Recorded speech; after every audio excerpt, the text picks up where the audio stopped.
Hello students. So today I will continue the chapter number 11, transportation system in plants and animals. So children, already we had discussed the transportation system in animals. So first of all, we started with the circulatory system and the all organs involved in circulatory system. After that, we discussed the transportation system, that is a excretory system in the human beings. After that, let's discuss today the transportation system in plants. Already we know that plants prepare their food by the process of photosynthesis. Now, how the food is transported by the plants, and on the other hand, we also know that water and minerals are absorbed by the roots of the plant. So, how that water absorbed by the roots reaches to the leaves? So, who is responsible for it, and how that transportation system is carried out in the plants? So, let's discuss that. In plants, transport of food, water, and minerals takes place through the special tissues that is called the vascular tissues. And this whole system is known as a vascular system. So already you have read this word tissues.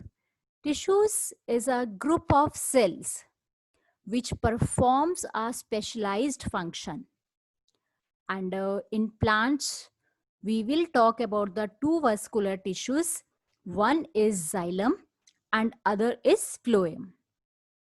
So two vascular tissues are there in the plants which are responsible for the transportation system in plants. So now let's see what is the function performed by xylem and phloem. The roots have root hairs which absorb water and mineral from the soil. So it is the duty of xylem tissue that transports water to all parts of the plant. I hope the function of xylem tissue is very clear to you. The water that is absorbed by the roots is transported by the xylem tissue to all parts of the plant. And second is phloem tissue. It transport the food to all parts of the plant. So food is prepared in the leaves. So what does phloem does? It takes the food from the leaves and transport it to all parts of the plant. Means from the tip of the leaf to the root. Means xylem tissue moves in all the direction, either upward or either downward. It has to come to supply food to the roots also or to the stem also. So the direction of phloem can be taken in all the direction. But on the other hand, the direction of xylem tissue is upward only.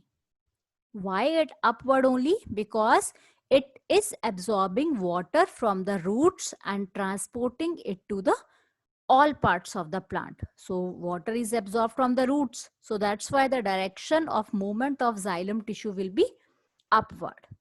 So children, this is a transportation system in the plants. As in our body, the different organs are responsible for the transportation system. In the same way, in plants, xylem and phloem are responsible for the transportation.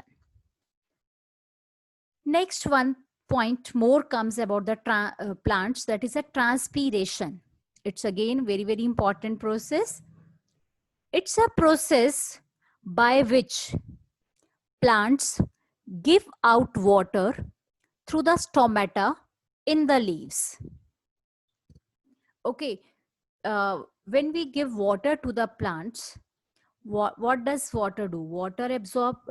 Plants absorb that water, and afterwards plants give out that water by the stomata which is present in the leaves. So this process is known as transpiration.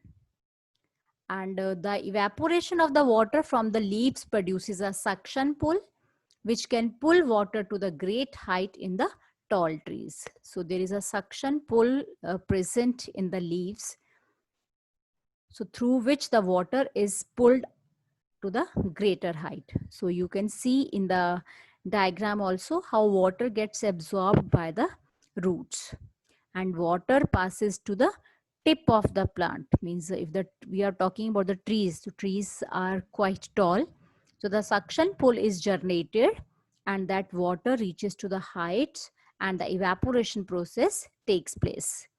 So this is the process of transpiration.